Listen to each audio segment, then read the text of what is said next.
Salut à tous, retour 40 ans en arrière dans cette vidéo pour parler d'une invention, le micro-ordinateur. Et savez-vous que le tout premier micro-ordinateur est une invention française?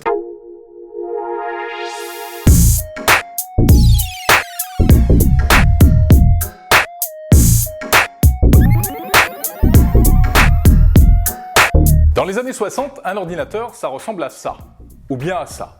Bref, c'est un gros système, il faut une pièce entière pour loger tous les appareils qu'il compose. Et puis au début des années 70, on invente le microprocesseur. Une toute petite puce dans laquelle il est soudain possible de loger des milliers de composants électroniques miniaturisés. En mars 1971 sort l'un des tout premiers microprocesseurs, le 4004, fabriqué par la société Intel.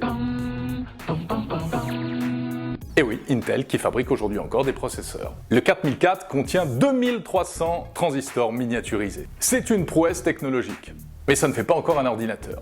Il manque des choses autour, forcément. Alors c'est là que vont intervenir des bricoleurs, de véritables inventeurs pour fabriquer les premiers ordinateurs. Parmi eux, un Français, François Gernel. François Gernel va utiliser le processeur 8008 de la société Intel. Un processeur 8 bits qui peut fonctionner à la vitesse de 0,2 à 0,8 MHz. On est loin des gigahertz d'aujourd'hui. Quelque part en région parisienne, dans une cave, François Gernel et ses collaborateurs vont fabriquer un véritable ordinateur. Il s'appelle le Micral N. Il sort en 1973. C'est le tout premier micro-ordinateur. On peut le voir aujourd'hui encore à Paris au musée des Arts et Métiers. Bon, il n'est pas bien beau, hein, le Micral, une grosse boîte, 40 cm de côté, 8 kg, et puis surtout il n'a pas de clavier, pas d'écran, pas de souris, bien entendu. Uniquement des petits interrupteurs et des petites lumières. Le Micral N se programme en assembleur, un langage peu évolué, proche du langage binaire, qui est la seule langue que savent parler les puces informatiques. Mais peu importe, car le Micral N n'est pas destiné à être vendu au grand public.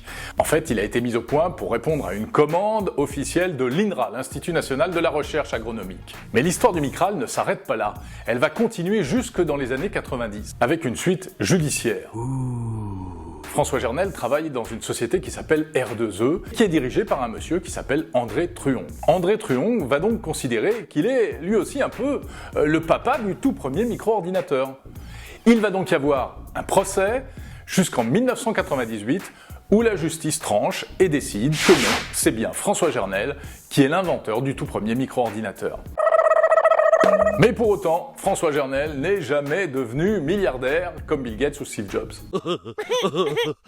Un an plus tard, des Américains s'inspirent du Micral et fabriquent à leur tour un micro-ordinateur, c'est l'Altaïr. Ensuite, il y aura plein d'autres ordinateurs qui arriveront sur le marché, et notamment ceux d'Apple à partir de 1976. C'est donc bien le Français François Gernel qui a inventé le tout premier micro-ordinateur de l'histoire de l'informatique. Voilà, si ça vous a plu, n'hésitez pas à liker, commenter, partager cette vidéo, et on se retrouve très bientôt pour une nouvelle histoire de tech.